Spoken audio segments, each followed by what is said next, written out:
Dunia tidak akan pernah menunggu kamu untuk berubah. Kalau kamu tidak mau berubah sekarang, maka dunia akan melindasmu tanpa rasa bersalah. Saudara, dunia ini terus berubah loh. Tapi orang Kristen hanya terbuai. Oh, percaya Tuhan menyertai, dan dia nggak pernah melakukan apa-apa. Dia nggak pernah berusaha untuk merubah dirinya yang sakit jiwa. Hello? Yang dikit-dikit tersinggung, yang dikit-dikit marah, yang dikit-dikit kelakuannya nggak pernah berubah. Makanya saya banyak melihat orang Kristen yang hidupnya, nasibnya nggak pernah berubah. Berapa banyak yang percaya hari ini bahwa Tuhan sudah bangkit? Angkat tangan saudara, ya. Karena kita punya Tuhan bukan hanya mati, tapi Dia bangkit bagi setiap kita.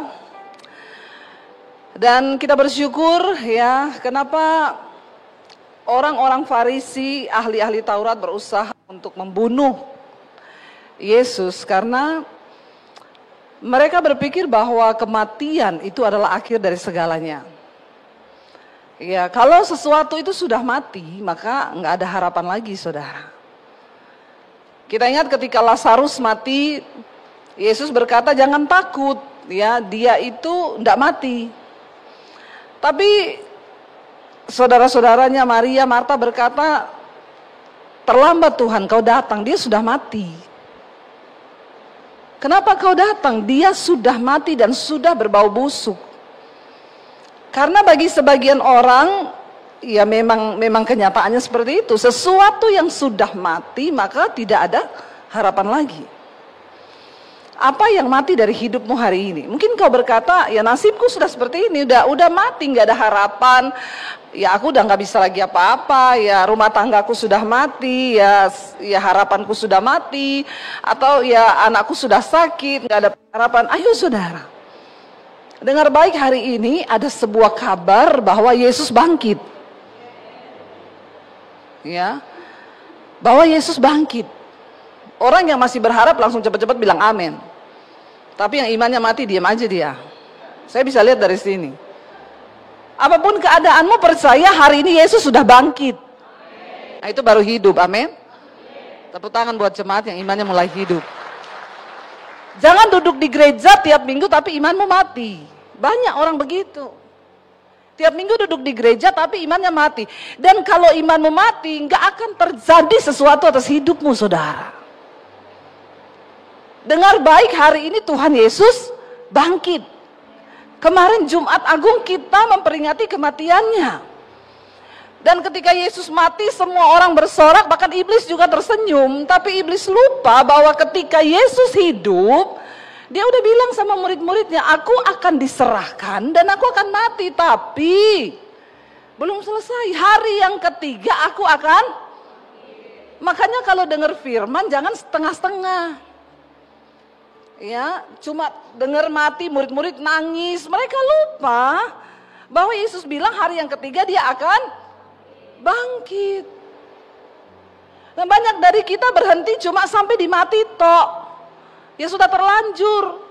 Ya saya udah sakit, masa depanku sudah begini, sudah begini. Hello, jangan berhenti di situ. Karena bagi orang yang percaya bahwa Yesus bangkit, ada pengharapan yang baru, yang pasti di dalam Tuhan. Katakan amin, saudara.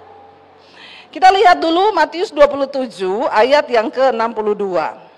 Judul perikopnya, kubur Yesus dijaga. Matius 27 ayat 62, kubur Yesus dijaga.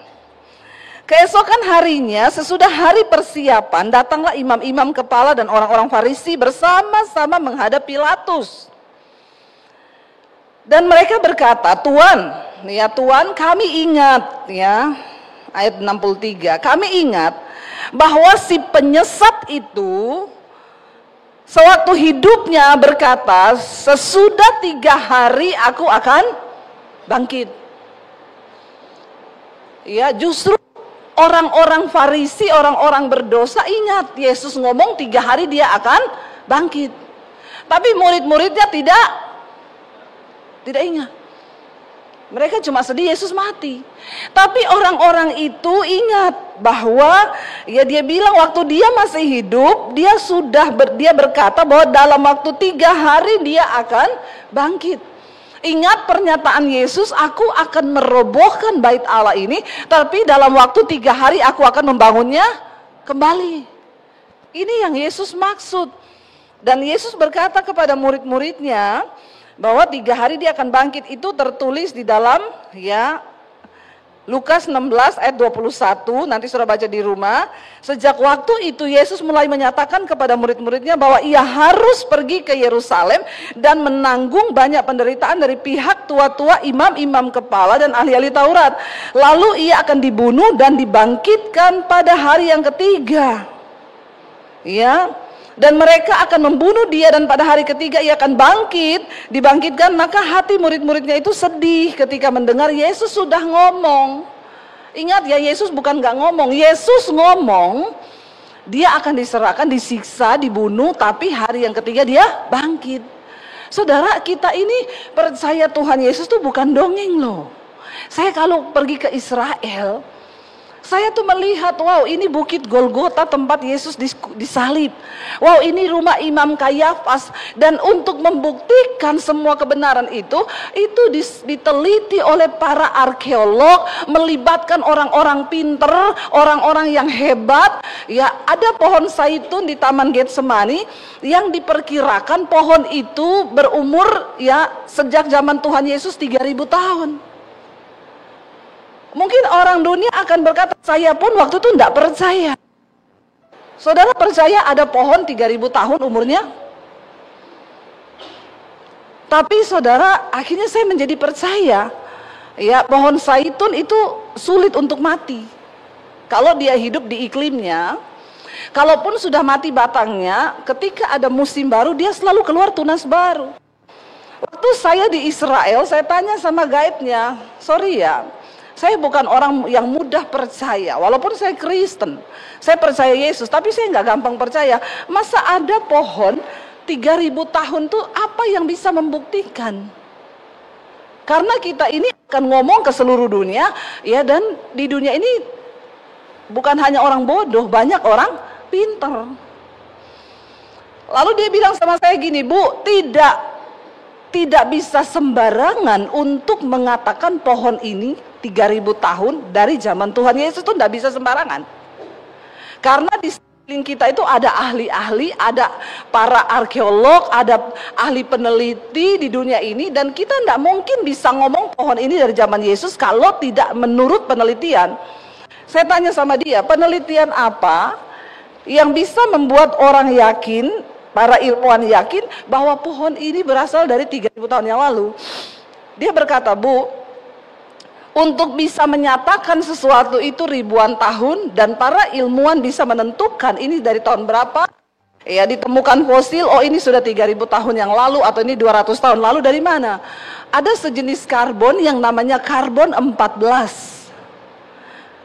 Setiap penelitian yang didapat itu fosil, atau pohon, atau mayat, atau bangkai, atau harta karun, karbon itu dipakai oleh para ilmuwan untuk menentukan bahwa ini dari berapa ribu tahun lalu. Itu namanya karbon 14. Saya baru percaya. Dan Yesus itu, saudara, kalau saudara pergi ke Israel, kita akan melihat, oh iya ya benar. Kenapa saya selalu kalau bawa grup, saya masuk dari Yordania, itu dari Gunung Nebo. Sejarah Alkitab, Musa pertama kali dilihatkan Tuhan tanah perjanjian, dia itu masuk dari Nebo. Lalu dilihatkan di bawah tuh Yeriko, itu adalah tanah perjanjian, tapi kamu nggak bisa masuk, kamu berhenti di sini aja. Jadi Alkitab itu nyata, sejarah fakta itu Alkitab benar-benar ada. Jadi kalau orang berkata Yesus tidak bangkit, ya nggak bisa kamu ngomong begitu, karena di Alkitab tertulis, dan Alkitab ini sudah ribuan tahun lalu, bahkan sebelum agama-agama lain muncul. Dan itu sudah tertulis, saudara. Dan dikatakan pada waktu itu mereka bilang begini mereka datang menghadap kepada Pilatus. Dia itu waktu hidup, dia bilang hari ketiga dia bangkit. Lalu mereka bilang begini, ayat 64.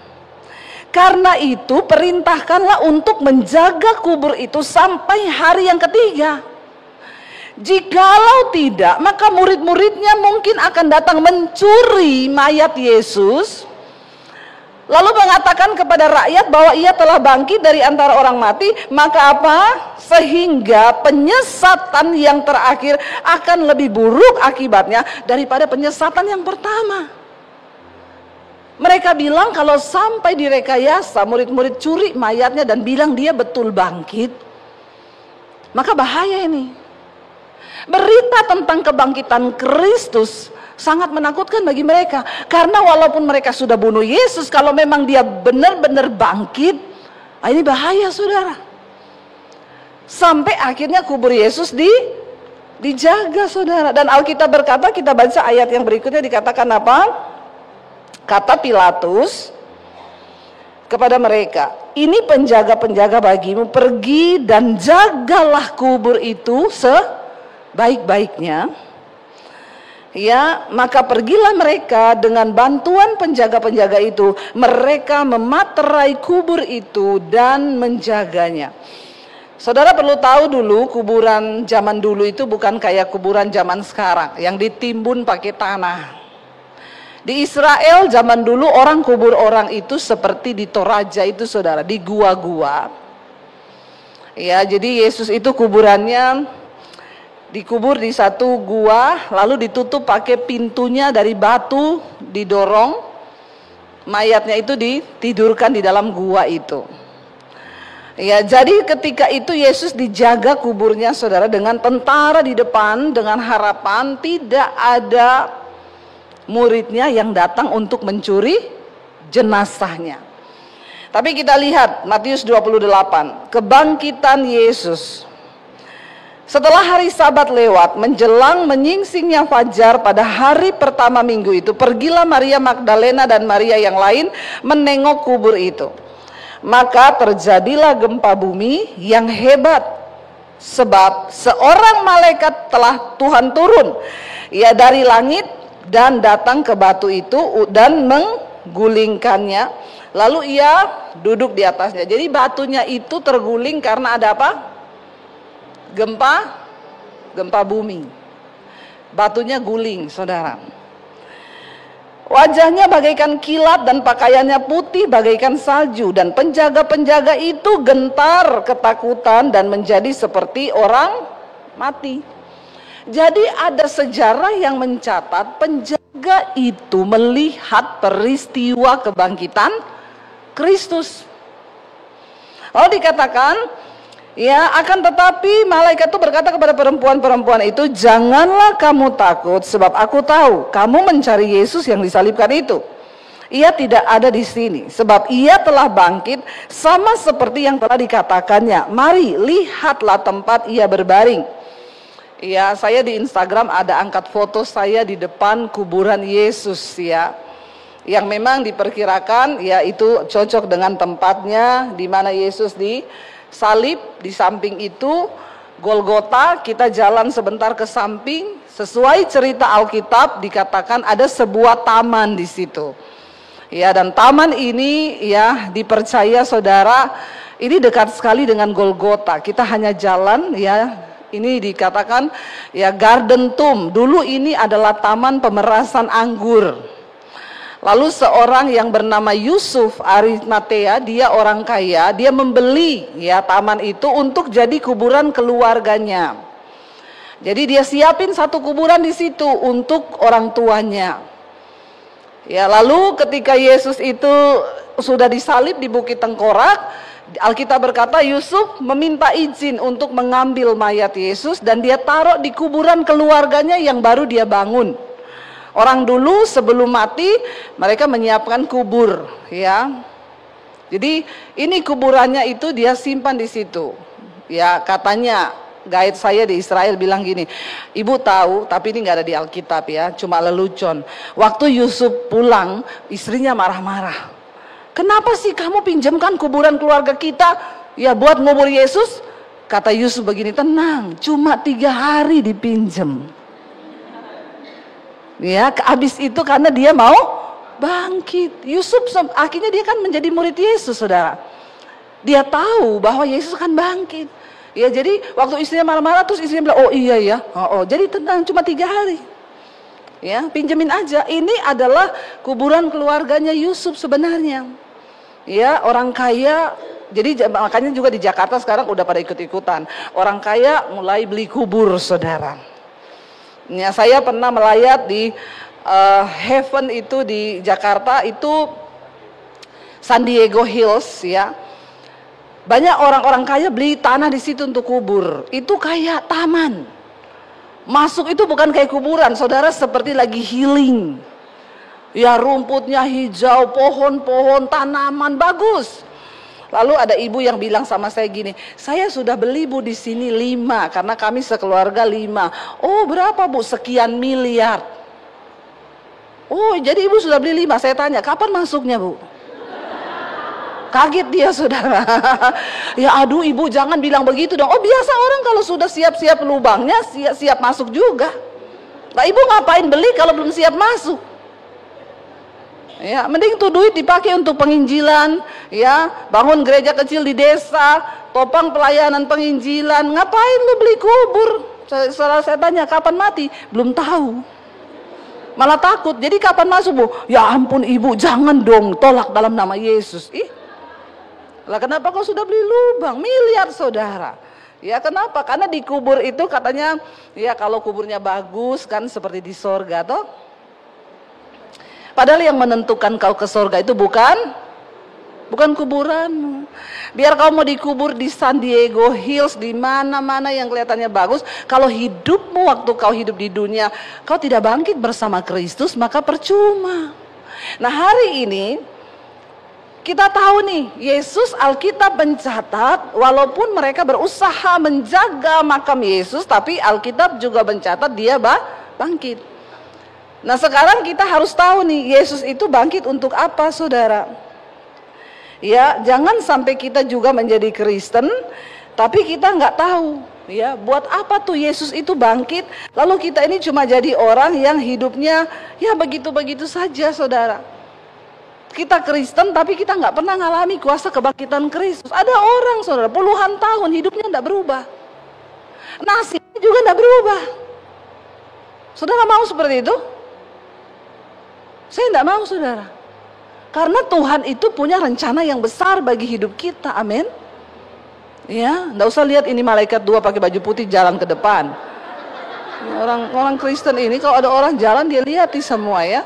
Dipikir itu malaikat, dia cuma mau kasih saya kipas angin, saudara ya. Puji Tuhan, akhirnya dia mengerti. Memang panas ya, saudara. Jadi dikatakan kita ini harus sungguh-sungguh memiliki juga kuasa Paskah itu dalam hidup kita. Jangan cuma tiap tahun rayakan Jumat Agung Paskah, Jumat Agung Paskah, tapi hidup kita nih gini-gini terus. Duduk di kursi begitu terus, nggak pernah ada perubahan. Hari-hari ini kalau saudara lihat di media sosial, ya saya itu baca, saudara, ada kata-kata yang lebih horor, yang menakutkan. Persiapkan hidupmu karena waktu engkau hidup hari-hari ini cuma tinggal 5 tahun lagi. Wih, saya kaget kok, cuma tinggal 5 tahun apa? 2030 diperkirakan akan terjadi perubahan besar bagi kehidupan di dunia ini. Kenapa? Kita akan memasuki era teknologi yang begitu canggih, yang namanya sekarang kemampuan dan kecanggihan AI. Ya, enggak usah lihat kipas angin yang dibawa, lihat saya saja. Ya, cuma kipas angin so gagal fokus lagi ya. Saudara, kecanggihan AI itu perlahan akan mulai menggeser ya keahlian manusia yang cuma pas-pasan. Sekarang kita lihat ya, kayak saya tuh kemarin waktu saya operasi itu kan dokternya bilang nanti itu operasinya Bu pakai robot AI. Jadi dokter sudah nggak usah belah, dia nggak usah lagi utak-atik ginjal saya, hanya robot yang dimasukin ke dalam ginjal, lalu robot itu yang kerja. Dokter cuma pegang kontrol dari komputer. Saya bilang sama suami saya, lah terus tuh dokter ngapain dulu dia sekolah susah-susah membedah ginjal, oh ini ada di sini begini-begini, sekarang nggak usah. Ya, saya tuh baca artikel itu sangat luar biasa. Dia bilang begini, saudara, dunia tidak akan pernah menunggu kamu berubah. Dengar baik-baik saudara. Kamu mau berubah atau tidak, dunia ini akan terus berubah. Dan kalau kamu tidak berubah, kamu kegilas oleh dunia. Orang Kristen sekarang, ya enak cuma bilang, aku percaya Yesus sudah bangkit. Oh, dia mati buat aku. Terus ngapain kita? Diam-diam aja. Ya, tapi kalau di gereja hebat, Allah bangkit, bersoraklah, yeay. Tapi dalam hatinya malaikat, lu kapan bangkit? Lu kapan berubah hidupmu? Ya, kapan kamu itu, ya Alkitab bilang, kapan orang bijaksana akan benci dengan keadaannya yang seperti itu aja dan gak pernah berubah. Dunia tidak akan pernah menunggu kamu untuk berubah. Kalau kamu tidak mau berubah sekarang, maka dunia akan melindasmu tanpa rasa bersalah. Saudara, dunia ini terus berubah loh. Tapi orang Kristen hanya terbuai. Oh, percaya Tuhan menyertai. Dan dia gak pernah melakukan apa-apa. Dia gak pernah berusaha untuk merubah dirinya yang sakit jiwa. Hello? Yang dikit-dikit tersinggung, yang dikit-dikit marah, yang dikit-dikit kelakuannya gak pernah berubah. Makanya saya banyak melihat orang Kristen yang hidupnya, nasibnya gak pernah berubah. Begitu aja terus dia. Karena suka nyanyi, aku masih. Nah itu dia. Nyanyinya itu terus. Aku masih seperti yang dulu. Dengar baik saudara. Iya. Kalau pegang handphone di tanganmu, jangan kau pakai itu handphone untuk hal-hal yang tidak berguna. Naikkan pengetahuanmu. Jangan cuma sibuk tiktokan terus. Tapi tingkatkan pengetahuanmu supaya kau nggak juga mudah tertipu dengan dunia ini. Nanti ada pendeta muncul sepertinya sakti. Saudara, saya melihat tahun ini emas akan naik. Terus saudara bilang, benar ya itu pendeta ngomong. Itu berita sudah dari 6, 7, 10 tahun lalu. Cuma itu pendeta dia baca pengetahuan, lalu dia nubuatkan, dan orang Kristen yang tidak mengerti zaman bilang, luar biasa loh, nubuatannya terjadi. Dari 10 tahun lalu saya sudah tahu emas itu akan naik. Makanya saya kalau ada duit, saya cicil emas sedikit-sedikit. Karena emas Jawa Daniel ini tidak naik harganya. Walaupun berat badannya naik terus timbangannya. Ya, tapi dia bukan emas murni. Dengar baik-baik saudara. Hari-hari ini bangun dari tidurmu. Ya, ayo punya pengetahuan, bangun belajar, bergerak, bangun kekuatan, ya, bangun imanmu karena ya kita nggak punya banyak waktu. Dunia ini akan terus sekarang banyak keahlian manusia yang mulai digeser oleh kekuatan ilmu pengetahuan, teknologi. Bank-bank sekarang udah banyak memecat orang, apalagi di luar negeri. Mereka cuma pakai komputer yang lebih pinter, lebih nurut. Bahkan di Jepang, sekarang pria Jepang udah gak mau nikah sama perempuan, dia nikah sama robot. Ada pria Jepang 5 kali cerai, terakhir dia nikah sama robot langgeng. Dia ditanya, kenapa kau kawin sama robot? Karena robot tidak cerewet, tidak mata duitan. Ya, robot itu nggak emosian. Jadi saya nikah sama robot. Robot sekarang diciptakan bisa memuaskan kebutuhan biologis manusia. Makin gila dunia ini. Saya cuma bilang gini, belum aja kau ya lagi berhubungan sama robot, robotnya korslet, mati kau kesetrum. Tapi ini dunia yang kita hidupi sekarang ini begini saudara. Kalau engkau tidak memilih untuk berubah hari ini, maka kegilas kita. Ya, pendeta tidak belajar, pendeta nggak mau bekerja, nggak mau maksimalkan kekuatanmu, nggak mau maksimalkan potensimu, kau diam aja. Apalagi generasi muda sekarang, cuma kebanyakan di depan handphone, scroll tiap hari. Ini setan sedang bekerja luar biasa. Yesus sudah bangkit, tapi kita juga harus bangkit. Jangan diam aja. Waktu ini, hari-hari ini tidak terlihat, tapi berjalan semakin cepat. Saya baca Kenapa sekarang prediksi tentang 2030 begitu gencar? Sebagian orang berkata, persiapkan hidupmu, waktumu tinggal 5 tahun, 2030 akan terjadi sesuatu yang besar. Saya baca berita, Jepang lagi mempersiapkan panitia kiamat untuk 2030. Kenapa ini Jepang mempersiapkan panitia kiamat 2030? Karena sudah diprediksi akan ada asteroid besar yang ukurannya hampir sama dengan bumi, katanya akan bertabrakan. Ya, nah kalau itu terjadi, maka benar kiamat. Nah, Jepang lagi mengumpulkan ahli-ahli IT, bagaimana caranya meloloskan bumi ini, bagaimana caranya untuk mereka mungkin bisa miringkan asteroidnya atau bagaimana. Tapi saya baca, saudara, yang nggak bisa dilawan juga kalau sudah waktunya Tuhan. Ya, kalau memang sudah waktunya juga mau kiamat, maka siap-siap juga kau. Harus berubah hidup, amin. Saya nggak suruh saudara berubah, pergi sekolah sampai ke Cina, cari S2, S3, saudara. Dengan perkembangan teknologi hari-hari ini. Ya, jangan anak-anak muda, jangan berpikir kau muda terus ya. Tanpa kau sadari, kau berkata, iya ya, saya ternyata sudah 30 ya. Saya juga baru sadar, iya saya sekarang sudah 50 ya. Waktu ini cepat, saudara. Karena Alkitab berkata di akhir zaman memang waktu akan dipercepat, ya. Perputaran waktu sekarang tidak sama lagi dengan dulu. Memang masih 24 jam, tapi rotasi bumi ini makin cepat. Kenapa? Karena gempa, karena banyak faktor, saudara. Makanya kita nggak sadar, baru jam sekian, tahu-tahu udah sore ya. Saya kemarin pergi janjian, ayo pergi makan nasi kuning 8.30. Balik-balik ke rumah, udah jam 4 ya, abis ini udah mau janjian lagi, makan lagi malam. Cepat sekali, ini waktu. Jadi kalau kita nggak berubah, dunia ini nggak akan tunggu engkau berubah. Mulai sekarang hitung setiap detik yang engkau miliki, tinggalkan hal yang tidak penting. Jangan buang waktu untuk hal-hal yang tidak penting.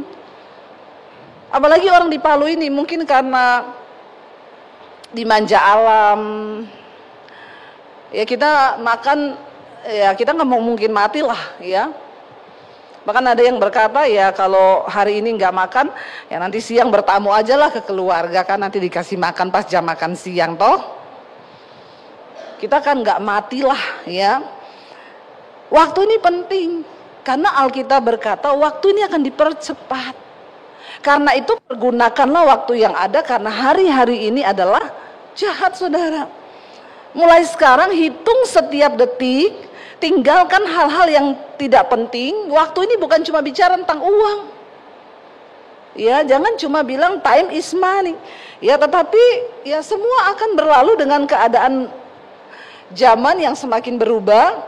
Ya, kalau kita nggak mau berubah, ya kita akan digilas, kita akan jadi korbannya iblis. Bulan-bulanan kita jadi korban, saudara. Banyak orang akan hancur, ya bukan karena gagal, tapi dia menolak untuk berubah. Yang namanya kegagalan itu biasa, semua orang akan mengalami. Orang yang takut Tuhan, yang berubah juga akan mengalami. Tapi banyak orang akan hancur bukan karena kegagalan, tapi karena kau tidak mau mengubah cara berpikirmu, tidak mau mengubah hidupmu, sehingga ya kita akan hancur ya karena ya kita nggak mau berubah.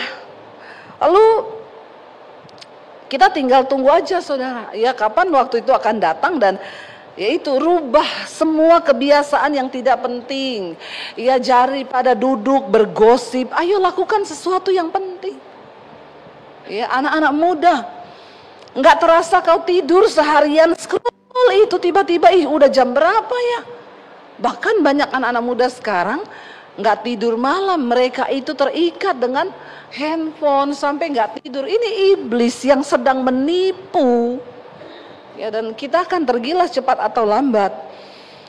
Ya, untuk menghadapi akhir zaman persiapkan mentalmu. Karena banyak orang akan sakit jiwa. Ya, sakit jiwa, saudara. Kalau mental kita nggak dibangun di atas dasar firman Tuhan, maka ya siap-siap. Hari-hari ini bergabung dalam komunitas yang sehat. Ya, berkumpul dalam komunitas yang benar. Gereja harus menjadi tempat komunitas yang benar. Tapi sekarang banyak juga yang gagal. Ya, justru di gereja banyak persinahan.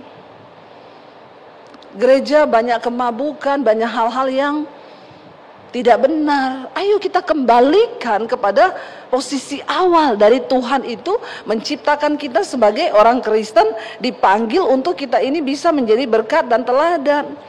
Hari-hari ini jangan cuma sibuk jaga badan. Jangan cuma sibuk hal-hal yang cari validasi, cari pengakuan manusia. Enggak terlalu penting penilaian orang terhadap kita, saudara. Jangan cuma sibuk jadi orang yang cari validasi, yang butuh pencitraan, ya. Ayo, yang engkau butuhkan itu adalah menjadi kuat di akhir zaman ini. Saya enggak terlalu peduli sekarang orang menilai saya seperti apa. Yang saya peduli membangun seberapa besar kekuatan iman saya.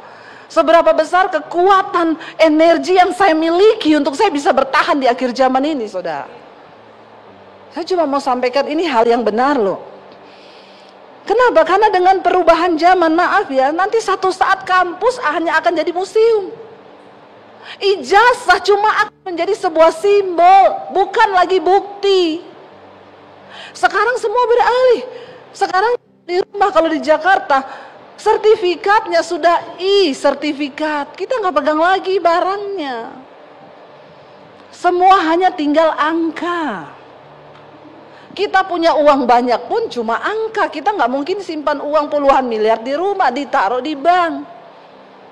Ya, makanya ada orang yang bilang, saya nggak taruh uang di bank, Bu. Kenapa? Karena taruh uang di bank itu nggak aman juga lah. Terus kamu taruh di mana? Di pikiran saja.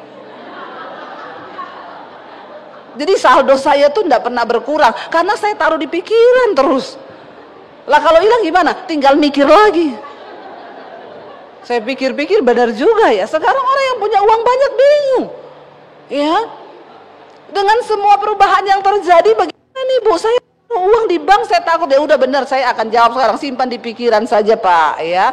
Karena toh memang semua juga cuma angka. Kita punya duit di bank cuma angka, yang kita lihat tulisannya ya 20 miliar, 10, 100 miliar kan cuma angka. Barangnya mana? Kagak ada. Dengan perkembangan dunia di akhir zaman, saudara, ijazah cuma akan jadi simbol. Ya, dunia nggak butuh lagi hal-hal yang seperti itu. Ya, dan bagaimana kita bisa hari-hari ini bertahan di akhir zaman? Saya mau kasih solusi sama saudara. Roma pasal yang ke-6. Kita kembali ke firman Tuhan. Karena tidak ada cukup teori dari dunia yang bisa membuat kita kuat bertahan di akhir zaman selain daripada firman Tuhan. Apa makna Paskah hari ini, saudara? Roma pasal 6. Kalau saudara baca di sana judul perikopnya, mati dan bangkit dengan Kristus. Paskah itu kita mati dan bangkit bersama Kristus. Ya. Ayat yang pertama, jika demikian apakah yang hendak kita katakan? Bolehkah kita bertekun dalam dosa supaya semakin bertambah kasih karunia itu? Sekali-kali tidak. Bukankah kita telah mati bagi dosa? Bagaimana kita masih dapat hidup lagi di dalamnya? Atau tidak tahukah kamu bahwa kita semua yang telah dibaptis dalam Kristus, telah dibaptis dalam kematiannya? Dengan demikian kita telah dikuburkan bersama-sama dengan Dia oleh baptisan dalam kematian, supaya sama, apa saudara? Sama seperti Kristus telah dibangkitkan dari antara orang mati oleh kemuliaan Bapa, demikian juga kita akan hidup di dalam hidup yang baru. Ini yang saya sebut tadi, ayo berubah.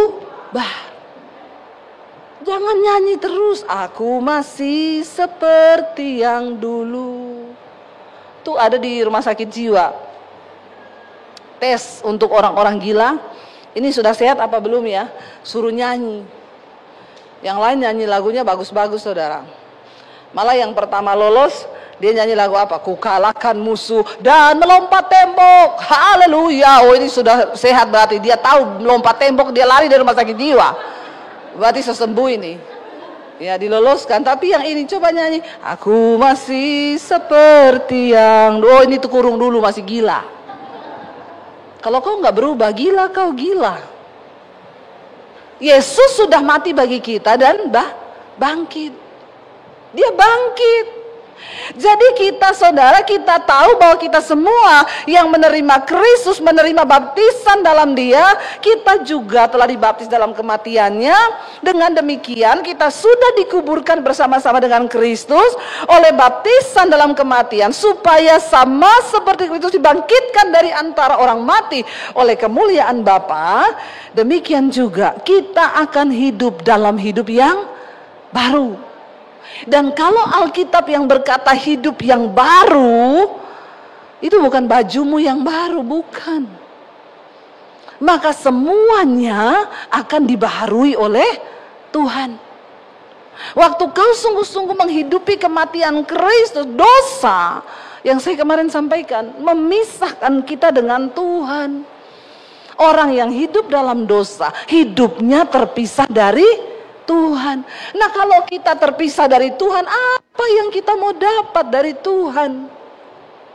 Makanya tinggalkan dosa. Baru setelah itu kita mulai masuk dalam hidup yang baru bersama dengan Kristus. Sebab jika kita telah menjadi satu dengan apa yang sama dengan kematiannya, kita juga akan menjadi satu dengan apa yang sama dengan kebangkitannya, saudara. Pertama, ayo tinggalkan dosa. Karena kita tahu, ayat 6, karena kita tahu bahwa manusia lama kita telah turut disalibkan supaya tubuh dosa kita hilang kuasanya, agar jangan kita menghambakan diri lagi kepada dosa. Dosa bikin orang bodoh. Dosa bikin orang gak bisa melangkah maju. Dosa membuat kita gak bisa menikmati janji Tuhan. Dosa gak bisa membuat kita melihat kesembuhan. Dosa tidak akan mungkin memperbaharui masa depanmu, masa depan anak-anakmu. Tinggalkan dosa. Jangan keras kepala. Kalau kau punya kepahitan, bereskan kepahitanmu. Kalau kau hidup dalam kenajisan anak-anak muda, engkau terikat dengan film porno, tinggalkan itu semua. Karena Tuhan tidak akan bisa melakukan apapun dengan orang yang hidup dalam dosa. Itu artinya engkau menghambakan diri lagi, dan engkau menyangkal pengorbanan Kristus di atas kayu salib. Ini yang bisa membuat kita bertahan di akhir zaman. Orang yang hidup dalam kekudusan, engkau mendapatkan perkenanan Tuhan. Kalau kau dapat perkenanan Tuhan, Tuhan akan mulai menuntun engkau masuk dalam visinya. Dan di orang yang hidup dalam visi Tuhan, tidak usah tanya berapa modalmu. Karena itu tidak akan menjadi masalah. Sebab waktu Tuhan berkenan, engkau akan melakukan perkara-perkara besar dengan Tuhan, amin. Saya bisa dapat visi dari Tuhan, bangun sekolah misi gratis untuk orang-orang yang tidak mampu. Waktu hitung-hitung hampir 4 miliar. Saya punya uang waktu itu 4 miliar? Tidak. Tapi ketika saya berjalan dengan visi Tuhan, dalam waktu 7 bulan sekolah itu selesai dibangun. Karena kekuatan saya? No. Itu semua karena Tuhan yang bekerja. Ini yang saya maksudkan. Mau dunia berubah seperti apa, mau ilmu pengetahuan bertambah seperti apa, tapi waktu engkau berubah sesuai firman Tuhan, engkau mendapatkan perkenanan Tuhan. Dan ketika kita mendapat perkenanan Tuhan, hidup kita gak gitu-gitu aja. Hidup kita berubah, ada hal-hal baru yang akan Tuhan beri. Ya, saya melihat ketika saya mulai bergerak bersama Tuhan, ada begitu banyak kepercayaan baru yang Tuhan buka. Hal-hal yang gak masuk akal. Hal-hal yang kita gak bisa pahami. Dan saya selalu gambarkan berjalan bersama Tuhan, memang untuk berubah. Saya selalu gambarkan gini, orang yang menerima Yesus dan dia mulai masuk dalam kematian Kristus dan kebangkitannya, itu hidup kita kayak roket tuh loh saudara. Mau ditembakkan ke atas luar angkasa, itu roket harus powerful, seluruh kekuatan dia kerahkan. Bahkan banyak yang tidak kuat, akhirnya meledak di udara. Tapi ketika roket itu berhasil menembus atmosfer bumi, gaya gravitasi bumi itu harus dilawan oleh roket itu. Kenapa? Karena gaya gravitasi bumi itu berusaha menjatuhkan roket itu ke bawah. Dunia ini sedang berusaha menjatuhkan imanmu dengan seluruh kekuatannya. Kenapa saya bilang kita harus berubah? Karena dengan kekuatanmu sendiri kau hancur digilas oleh dunia, saudara. Tapi waktu engkau berjalan bersama Tuhan, waktu kau dapat kenanan Tuhan, itu yang menjadi sumber kekuatan kita. Kita terus naik. Tapi kekuatan Tuhan, waktu kau menembus perkenanan Tuhan, roket itu ketika dia tembus atmosfer bumi, dia nggak perlu power lagi, dia tinggal melayang, mengorbit, melakukan semua tugas yang dipercayakan. Saya merasakan bagaimana saudara waktu kita dapat perkenanan Tuhan itu, wow. Banyak hal-hal baru, banyak kemudahan-kemudahan yang Tuhan beri. Banyak anugerah, banyak keajaiban. Dan orang yang dikenan Tuhan, tuh Tuhan bilang apa? Apapun yang diinginkan hatinya, itu dikasih sama Tuhan. Dia Tuhan yang hidup.